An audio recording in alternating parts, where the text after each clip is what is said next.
el informativo. ¿Qué tal? Bienvenidos al informativo de NTN 24. Soy Joely Ramírez junto a Carlos Figueroa. Un gusto, Carlos. Hola, Joely. Buenas tardes. Bienvenidos todos. En la próxima hora revisamos lo que es noticia en el mundo, iniciando como siempre.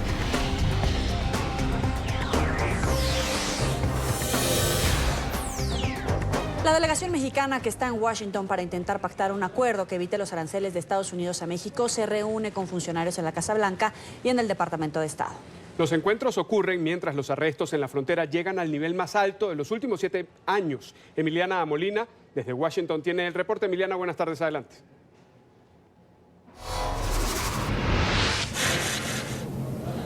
Hola, ¿qué tal? Muy buenas tardes. Pues avanzan el día de hoy las negociaciones entre México y Estados Unidos para evitar que se apliquen aranceles el próximo lunes de un 5% y que irían aumentando gradualmente hasta llegar a un 25% alrededor del mes de octubre. La administración del mandatario estadounidense Donald Trump continúa firme en aplicar estos aranceles el próximo lunes si México no toma medidas para frenar el flujo migratorio que está ingresando a la Unión Americana por la frontera sur.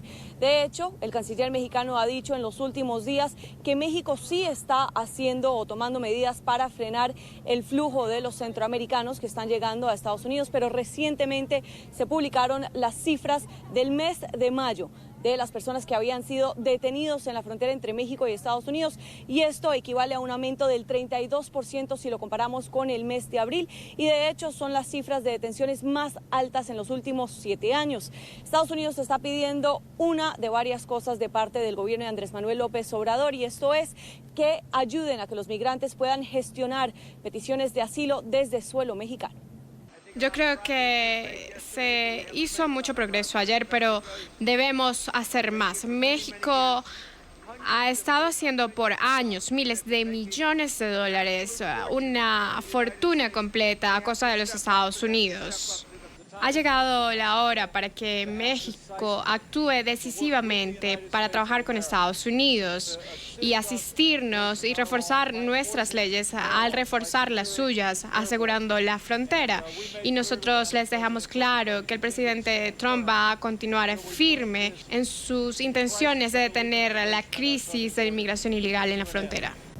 En los últimos días, el canciller mexicano ha dicho que hay un 80% de probabilidad que Estados Unidos y México lleguen a un acuerdo, mientras que asesores de la administración de Donald Trump aseguran que estos aranceles no necesariamente tienen que entrar en vigor si México toma las medidas necesarias. Esta es toda la información que tenemos desde la Casa Blanca. Emiliana Molina, regreso al Centro Internacional de Noticias. Gracias, Emiliana. Buena tarde para ti.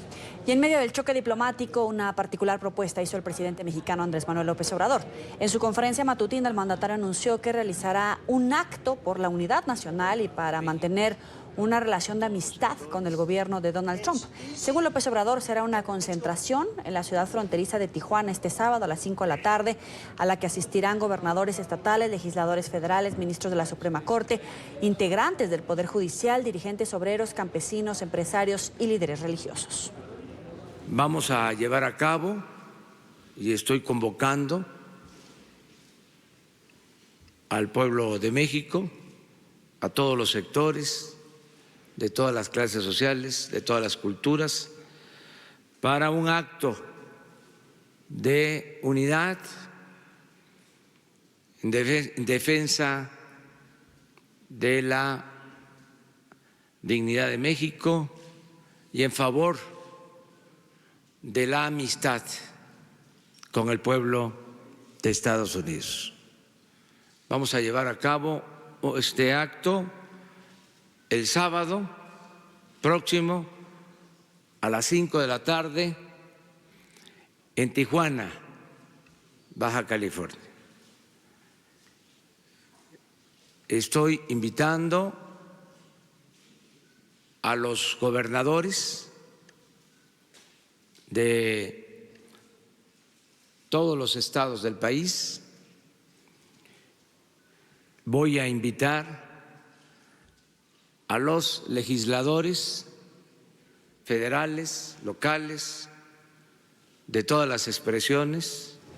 Y durante esta conferencia de prensa matutina, el mandatario fue cuestionado por el operativo que se desplegó en la frontera sur para evitar el avance de una nueva caravana migrante. Ante la medida, el mandatario recibió críticas, pues se consideró que su decisión estaba orientada a complacer a la administración de Donald Trump que presiona con aranceles. López Obrador desmintió que ese sea el objetivo del despliegue militar en el estado de Chiapas. Agregó que lo que quiere evitar es que migrantes centroamericanos transiten de forma irregular por el territorio. Miembros del Instituto Nacional de Migración, el Ejército y la Policía Federal evitan que un contingente de cerca de 1.200 ciudadanos llegue hasta el centro del país. La caravana ingresó a México el día martes. Hasta el momento han sido detenidas 400 personas. Sí quiero dejar en claro que nosotros no actuamos por consigna ni perjudicamos a nadie para quedar bien con un gobierno extranjero. O sea, por encima de todo, nuestra dignidad. Y en medio de los debates sobre la migración ilegal, una maestra estadounidense solicitó a Donald Trump la expulsión de estudiantes indocumentados de la escuela en la que enseñaba.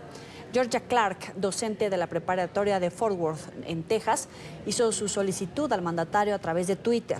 Luego de que los mensajes se hicieran públicos, la Junta Escolar convocó una reunión para evaluar el caso y revocar el contrato de la maestra. Su despido se hizo efectivo luego de que más de una docena de personas se pronunciara en su contra en comentarios públicos. Y entre tanto, 6 salvadoreños indocumentados murieron después de una persecución policial en los Estados Unidos. 8 personas más resultaron lesionadas. La camioneta en la que viajaban se estrelló contra una zanja de irrigación en Texas y el conductor habría escapado. El vehículo llevaba a más de una docena de inmigrantes de Guatemala, Honduras, El Salvador y México que entraron a la Unión Americana de forma irregular. Las autoridades creen que se trataría del mismo automóvil que horas antes saltó un puesto de control y huyó por un campo de algodón.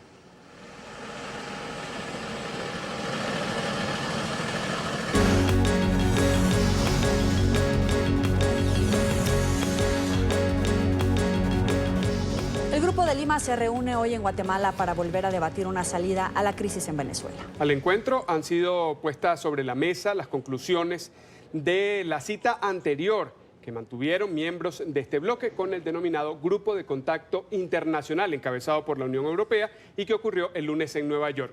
Celia Mendoza, periodista de nuestra cadena aliada La Voz de América, tiene el reporte. Celia, adelante. Así es, nos encontramos a tan solo unos minutos de conocer los resultados finales de esta declaración en esta reunión por parte de los miembros del Grupo de Lima. Sin embargo, durante la apertura de esta sesión escuchamos declaraciones importantes acerca de lo que podría suceder en términos de elecciones, pero en especial en términos de la crisis migratoria que ha generado la masiva salida de venezolanos, según Naciones Unidas, más de 3 millones que han llegado a diferentes países de la región. Néstor Populicio, quien es el canciller de Perú, dijo esto al respecto. Debemos destacar el encomiable esfuerzo de la región para atender y ordenar los flujos migratorios, cuyas proporciones han excedido las capacidades nacionales de los países de acogida. Asimismo, es importante el tema de las elecciones y otros temas fundamentales como los derechos humanos. Yo soy Celia Mendoza de La Voz de América desde la ciudad de Guatemala, desde el lugar de la noticia. Regreso con ustedes. Gracias, buena tarde para ti. En cualquier momento regresamos y damos seguimiento a esta noticia en desarrollo. Avanzamos. Vladimir Putin habló del presidente interino de Venezuela, Juan Guaidó. El presidente ruso calificó de locos a los más de 50 países que reconocen a Guaidó como mandatario encargado. Putin criticó la forma como se autoproclamó como presidente interino el pasado 23 de enero. El jefe del Kremlin dijo que la comunidad internacional debe impulsar el diálogo y la salida pacífica a la crisis. Sin embargo, Putin también se refirió a Guaidó como un hombre agradable e indicó que su postura es neutral hacia él. Sus declaraciones se dan luego de que el canciller ruso Sergei Lavrov confirmara que ha tenido contactos con quienes se oponen al régimen de Nicolás Maduro. También acusó a Estados Unidos de manipular los intentos de acercamiento y diálogo entre el madurismo y el gobierno interino de Guaidó. Rechazo a la multa impuesta por el Tribunal Supremo de Justicia madurista en Venezuela al portal web La Patilla. La Sociedad Interamericana de Prensa lamentó que el organismo condenara este medio digital sin un debido proceso. La CIP consideró la multa como desproporcionada y aseguró que este es un nuevo caso de persecución de la justicia politizada y parcializada en favor del régimen madurista. El organismo recordó que las instituciones del Estado deben estar del lado de la protección de la información y no en favor de funcionarios. La sentencia del TSJ ordena a la patilla a pagar un monto equivalente a $5 millones en favor de Diosdado Cabello, presidente de la cuestionada Asamblea Constituyente. Esto a propósito de los daños morales supuestamente causados al replicar una información en la que se señala que Cabello tiene nexos con el narcotráfico. Y el número 2 del régimen de Venezuela volvió a arremeter contra el canciller de Colombia. En su programa Con el Mazo Dando, Diosdado Cabello insistió en que Carlos Holmes Trujillo tuvo nexos con el fallecido narcotraficante Pablo Escobar. El ministro de Relaciones Exteriores de Colombia ya había respondido este miércoles a las acusaciones de Cabello y aseguró que este acude a mentiras para enlodarlo. Hablé sobre unas declaraciones de Pablo Escobar Gaviria hace algún tiempo, donde nombraba a un señor que se llama Carlos Holmes Trujillo. Carlos Holmes Trujillo, por casualidad, es el nombre del que es canciller en Colombia. Entonces él dice que él no es, bueno, Carlos Holmes Trujillo, dinos quién es, pues. Dinos quién es ese que se llama igual que tú. Panita de Pablo Escobar Gaviria, para saber de dónde vienes tú, pues. Lo que pasa es que todos tienen pasado. Todos ellos están unidos al narcotráfico. Esa oligarquía colombiana está unida al narcotráfico, al paramilitarismo.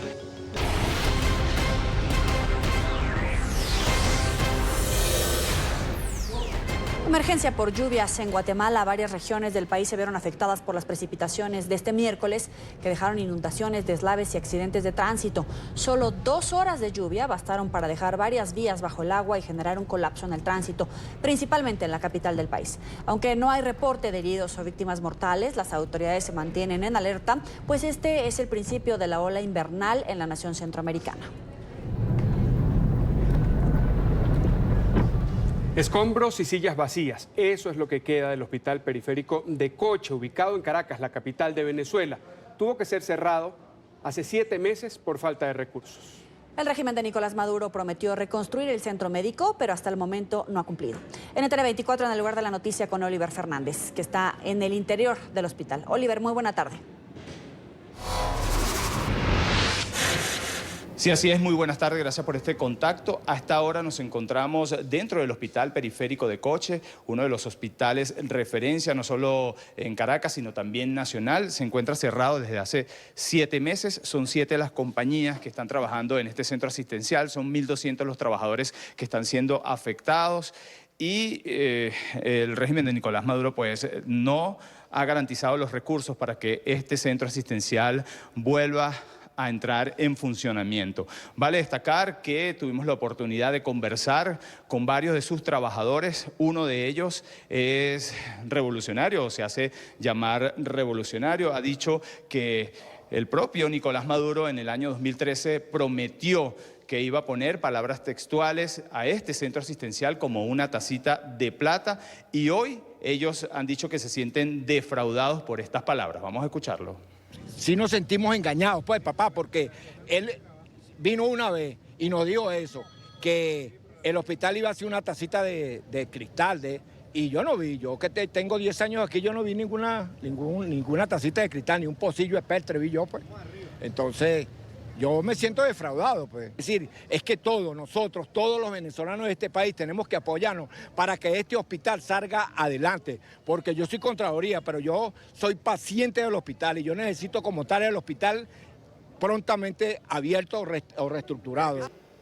Los trabajadores y la comunidad han visto el deterioro progresivo de este centro asistencial. Para ellos es doloroso, representa un luto. Sí, me da mucha tristeza la situación del hospital. Cónchale, porque tú ves 36 años de servicio y tú veas tu hospital en esa situación, porque es el hospital de nosotros, no es el hospital del Estado, es el hospital de la comunidad, de los trabajadores que hacemos vida aquí cada día con o sin recursos. Nosotros le damos salud a los pacientes que vienen para acá. No es posible que ya llevamos 7 meses y no se ve nada, estamos igualitos como desde el principio del 8 de septiembre. Y me da dolor, de verdad. venir al hospital en esta situación. Esto ha sido como la puñalada que nos han dado no poder venir a nuestro hospital. Yo creo y presiento que no lo van a abrir más. También tuvimos la oportunidad de conversar con Pablo Zambrano. Él es presidente del Sindicato Nacional de Trabajadores de la Salud. Para él representa un delito cerrar a un hospital que atendía a 1.200 personas cada mes. Cerrar un hospital es un delito. Cerrar un hospital es una barbarie. Cerrar un hospital no tiene nombre. O sea, la crisis se demuestra. La crisis humanitaria que vivimos se demuestra cuando un hospital como el de Coche, un hospital emblemático. No se descarta que los trabajadores de este centro asistencial, así como también la comunidad, marchen hasta el Ministerio de Salud para exigir al régimen de Nicolás Maduro que suministre los recursos para poder reabrir este centro asistencial. Es la información que manejamos desde Caracas. Continúen con más en nuestro Centro Internacional de Noticias. Muchísimas gracias, Oliver. A otro tema, accidente en la Academia Militar de Nueva York deja un muerto. Los hechos se registraron en la mañana de este jueves en el área de entrenamiento de West Point. Uno de los vehículos volcó, causando la muerte de un cadete y dejando a otros 20 heridos. Aunque se desconoce la gravedad de las lesiones, el gobernador Andrew Cuomo ordenó que se prestaran todas las atenciones a los heridos. La academia informó que ya se adelanta la investigación por este suceso. Y mire estas imágenes de la tormenta de arena que sorprendió a los habitantes de un pueblo en el norte de Texas. El fenómeno los obligó a permanecer durante horas encerrados en sus hogares mientras la gran tormenta atravesaba la población. Las autoridades locales también prohibieron el tránsito de vehículos en la zona.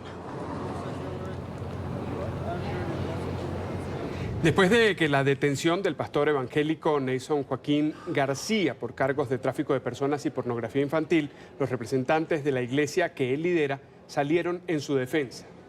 Para los fieles de la Iglesia de la Luz del Mundo, con más de 5 millones de seguidores en el planeta, estos actos empañan la credibilidad del líder espiritual. Muchos aseguran esperar una intervención divina para que su líder sea liberado. Tras conocerse la decisión del líder religioso, cientos de seguidores de la iglesia La Luz del Mundo se congregaron en su sede, un templo ostentoso y uno de los más grandes de América Latina, con capacidad para unas 12,000 personas. De rodillas, entre llantos y oraciones, imploraban una intervención divina. El pastor de 50 años, conocido como el apóstol de Jesucristo en la tierra y con más de 5 millones de seguidores en el mundo, presenta cargos por delitos que incluyen la trata de personas, la producción de pornografía infantil y la violación de un menor. Después de que se conociera la detención del líder cristiano Nason Joaquín García, representantes de la iglesia salieron en defensa del líder de la congregación religiosa. Para los creyentes y fieles seguidores del reconocido pastor, estos actos empañan la credibilidad de la iglesia. Pues muy tristes porque sabemos que él es inocente, ¿verdad? Pero a la vez muy fortalecidos en la fe y confiamos en Dios, que Dios lo va a proteger. La famosa iglesia congrega entre 1 y 5 millones de seguidores en más de 50 países, incluido Estados Unidos, uno de los países con mayor número de casos. En el caso particular de nosotros, aquí estamos dando la cara. Estamos dando la cara precisamente porque consideramos que estas acusaciones son difamatorias y están calumniando a nuestro director internacional, el apóstol de Jesucristo. El representante se encuentra bajo custodia de autoridades estadounidenses. La fianza fue elevada a $50 millones. Desde la cárcel envía un mensaje a sus seguidores y asegura que es inocente y que este asunto se aclarará. NTN 24 habló con el subsecretario de Agricultura de Estados Unidos, Ted McKinney, durante su visita a Colombia. El funcionario destacó la importancia de las relaciones agrícolas que mantienen Washington y Bogotá tras la firma del Tratado de Libre Comercio en 2012. McKinney también se refirió a la creciente tensión de la Unión Americana con México y China. En diálogo con NTN 24, el subsecretario Ted McKinney se refirió a la decisión del presidente Donald Trump de imponer aranceles a los productos mexicanos. Aseguró que pese a los programas que adelantan en países centroamericanos para generar empleo, aún es masiva la llegada de migrantes a la frontera. Hay que entender que el presidente está frustrado con lo que está pasando en la frontera. Nosotros como Departamento de Agricultura tenemos numerosos programas en Guatemala, El Salvador y Honduras con los que tratamos de crear trabajo. Hemos creado cooperativas de frutas, hemos hecho todo tipo de cosas y parece que no ha funcionado de la forma efectiva que queríamos. Acerca de la tensión con China, McKinney considera que Beijing puede alcanzar un acuerdo justo con Washington en términos comerciales. Ciertamente hemos sido grandes compradores, de verdad, grandes compradores de productos chinos. Así que espero que haya un reconocimiento de que podemos unirnos. Y algunos de los cambios que se le han pedido a China son simplemente cosas que le ofrecen a otros países alrededor del mundo, pero no a los Estados Unidos. Además, el subsecretario resaltó la estrecha relación que mantienen Colombia y Estados Unidos en materia agrícola. Con la firma del acuerdo de paz, McKinney señaló que es un paso importante para el crecimiento de la inversión en el país. Soy optimista, quiero decir, es un país mucho más seguro y ese es uno de los primeros criterios que tiene una compañía que quiera expandirse, particularmente ideas de desarrollo en zonas rurales. Ese es un enorme crédito a la gente en Colombia que ha trabajado por años. Estuvimos orgullosos de ser parte de esto, pero tiene que venir desde adentro. Día de reuniones del rey Felipe VI con líderes políticos españoles para conocer si estarían dispuestos a apoyar una investidura del socialista Pedro Sánchez. Esta mañana fue el turno de los independentistas. Ellos aprovecharon este encuentro con el jefe de Estado español para criticarle el haber tomado partido en contra del proceso separatista en Madrid. Marcelo Moncayo tiene el reporte. Marcelo, adelante. Hola, ¿qué tal? Saludos para ustedes desde Madrid, amigos televidentes. Este jueves fue el segundo y último día de la ronda de reuniones de Su Majestad el Rey Felipe VI con los principales líderes políticos de este país para sondear un posible apoyo a una investidura de Pedro Sánchez como presidente del gobierno. La jornada comenzó con los sectores independentistas, representantes del partido Esquerra Republicana, quienes aseguraron que le dijeron al rey, mirándole a los ojos, que Cataluña no tiene rey. Líderes políticos con representación en el Congreso de los Diputados, incluido el presidente del gobierno Pedro Sánchez, se reunieron con el jefe del Estado español Felipe VI para expresarle su opinión ante el apoyo o no a una posible investidura de Sánchez como jefe del Ejecutivo. Los representantes de la oposición le confirmaron al monarca que no lo apoyarán. Hemos trasladado a Su Majestad el Rey que no votaremos a favor de la investidura de Pedro Sánchez, pero que apoyaremos la acción de gobierno de cualquier gobierno dispuesto a restaurar el orden constitucional en Cataluña. De su parte, Pablo Iglesias, de Unidas Podemos, insistió en que el apoyo de su partido estaría ligado a la formación de un gobierno progresista de coalición. Sería lo más sensato que en España hubiera un gobierno de coalición progresista entre el Partido Socialista y nosotros. En cambio, los independentistas aprovecharon este encuentro con Felipe VI para criticarlo por no haberse mantenido al margen cuando en Cataluña se convocó a un referéndum separatista el 1 de octubre del año 2017. En la conversación hemos podido hablar de distintas cosas. Yo le he dicho que los catalanes no tenemos rey, pero yo acudía hoy a ver al rey de España precisamente porque se había manifestado como un actor político relevante a partir del 1 de octubre. La ronda de reuniones terminó con el encuentro del presidente del gobierno Pedro Sánchez, quien todavía no logra conseguir los apoyos suficientes para ser investido.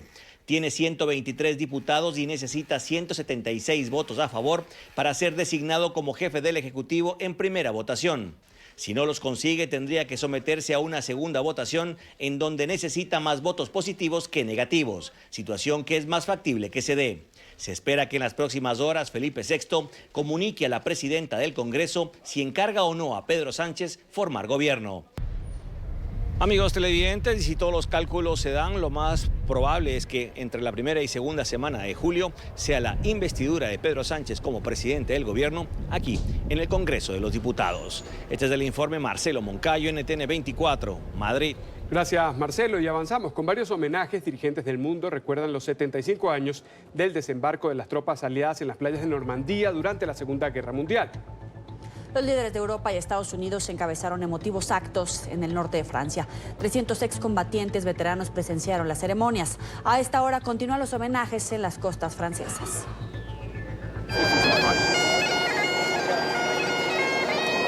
Con el sonido de la gaita en la hora exacta en la que desembarcó el primer soldado británico en Normandía, Continuaron las conmemoraciones por el 75 aniversario del llamado Día D, la emblemática operación militar que culminó con la liberación de los territorios de la Europa Occidental ocupados por la Alemania nazi durante la Segunda Guerra Mundial. Cientos de veteranos fueron homenajeados en el segundo día de actividades para recordar la fecha, actos en los que participaron el presidente francés Emmanuel Macron, el mandatario estadounidense Donald Trump y el primer ministro canadiense Justin Trudeau. Entre lágrimas, este último ofreció un emotivo mensaje. Estoy aquí sabiendo que nunca podré entender completamente lo que experimentaron nuestros valientes hombres y mujeres uniformados y que nunca lo olvidaremos. Macron y Trump también rindieron un sentido tributo a los veteranos estadounidenses que participaron en la batalla del 6 de junio de 1944. Francia no olvida a todos estos luchadores a quienes debe su vida de libertad. Los hombres detrás de mí te dirán que son solo los afortunados. Como dijo uno de ellos, todos los héroes están enterrados aquí, pero sabremos lo que hicieron estos hombres. Entre tanto, vestidos con monos rojos, 2 veteranos británicos recrearon los saltos en paracaídas que hicieron aquel día. Harry Reid solo tenía 20 años y John Houghton, conocido por sus amigos como Jock, era un adolescente, cuando saltaron de un avión de transporte a oscuras con la 6ª División Aerotransportada Británica en las primeras horas del 6 de junio de 1944. La batalla de Normandía el 6 de junio de 1944 condujo a la derrota de la Alemania nazi y por ende la liberación de Europa. La también llamada Operación Overlord ayudó a lograr el fin de la Segunda Guerra Mundial el año siguiente. Los aliados habían dividido un tramo costero de casi 100 kilómetros en el norte de Francia en 5 sectores con el nombre en clave de Sword, Juno, Gold, Omaha y Utah.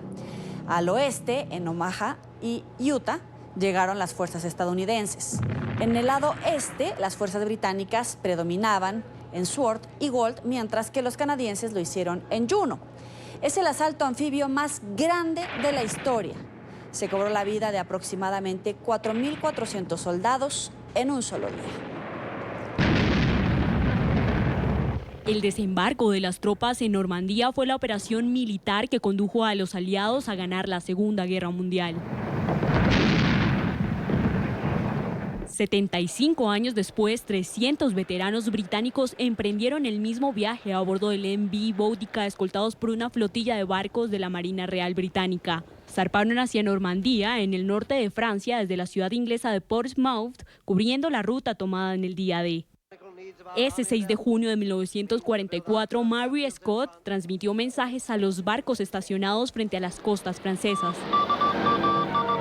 Aunque no vio los ataques, asegura haberlos oído por la radio. Fue horrible y de repente te golpea lo dura que es la guerra. Esto no fue un ensayo, la gente no estaba tomando el sol, la gente se estaba muriendo y estábamos bajo tierra en un túnel, así que estábamos seguros. Pero se podían escuchar los ruidos que te transportaban hasta allí. Jim Hill vivió en carne propia el terror de una guerra a la que sobrevivió. Mi nave de aterrizaje se dañó. Allí, con el clima tan salvaje, no pude conducir la lancha. Estaba dando vueltas en círculos y para entonces mi barco había regresado a Inglaterra. Estábamos en una zona de guerra, había barcos de todas las descripciones allí, así que no sabíamos a dónde ir, no sabíamos qué hacer. Este hombre sería el único amerindio aún con vida que sobrevivió al desembarco. A sus 95 años y con un emotivo semblante recuerda la muerte de muchos compañeros suyos. Muchos de mis amigos murieron en estas playas, pero supongo que eso es vida. Todavía estoy aquí y yo debería estar feliz por eso, supongo. Pero es una pena que tantos hombres hayan tenido que morir aquí. Llegaron a las playas de Normandía cuando eran jóvenes, desafiando al fuego alemán para liberar a Francia y a Europa de la ocupación nazi. 75 años después, el paso del tiempo se refleja en los rostros de los veteranos que regresaron a la zona, reviviendo el recuerdo de la guerra que como héroes protagonizaron y que cambió el curso de la historia. Y Donald Trump ha lanzado una nueva amenaza a China. A su salida de Irlanda, antes de viajar a Francia, el mandatario estadounidense advirtió que impondría otros $300.000 millones en aranceles al gigante asiático, todo en medio de la guerra comercial que ambas potencias mantienen. Pese a que las negociaciones están en curso, Trump criticó que desde el pasado 10 de mayo no se celebran reuniones. En esa fecha, el republicano ordenó aumentar los aranceles al 25% a una lista de productos equivalentes a 200.000 millones de dólares. Pekín respondió que va a tomar medidas drásticas a las decisiones de Washington y que la presión de la Casa Blanca es la que ha generado retrasos en las negociaciones. En nuestras conversaciones con China están ocurriendo muchas cosas interesantes. Veremos qué pasa. Mientras tanto, obtenemos un 25% de 250.000 millones de dólares y podría subir otro, al menos 300.000 millones, y lo haré en el momento adecuado. Pero creo que China quiere hacer un maltrato. La cantante colombiana Shakira aseguró ante un juez que no empezó a residir de manera continuada en Barcelona hasta 2015. Según la fiscalía, la cantante vivía en esa ciudad desde 2012 y debió haber pagado impuestos, por lo que le atribuye un fraude por 14,5 millones de euros. En un comunicado, la defensa del artista afirmó que ella ha cumplido con sus obligaciones tributarias en todos los países en los que ha trabajado, incluyendo Estados Unidos, y que no le debe nada a la Hacienda española. Fue condenado a cadena perpetua un enfermero acusado de asesinar a 85 pacientes en varios hospitales de Alemania entre el año 2000 y el 2005. Según las autoridades, Nils Hegel, de 42 años, elegía a pacientes de entre 34 y 96 años y les inyectaba sobredosis de medicamento. Podrían ser hasta 200 víctimas en total. En suspenso quedó el fallo sobre la apelación que presentó el cardenal George Pell a su condena a 6 años de cárcel por abusar de 2 menores de edad hace 2 décadas. El tribunal que maneja el caso en Australia dará a conocer la sentencia en los próximos días. El prelado de 77 años manejó por años las finanzas de la Santa Sede. La defensa del religioso considera que durante el juicio se aportaron pruebas que demostraron que la agresión no ocurrió y que el caso se apoyó en denuncias no corroboradas. Damos este informativo en NTN 24, el canal de las Américas. Agradeciéndoles a ustedes su sintonía, a Juan por la sección deportiva, invitándolos también a que se mantengan informados en Twitter, @NTN24 y en la web ntn24.com. Buena tarde.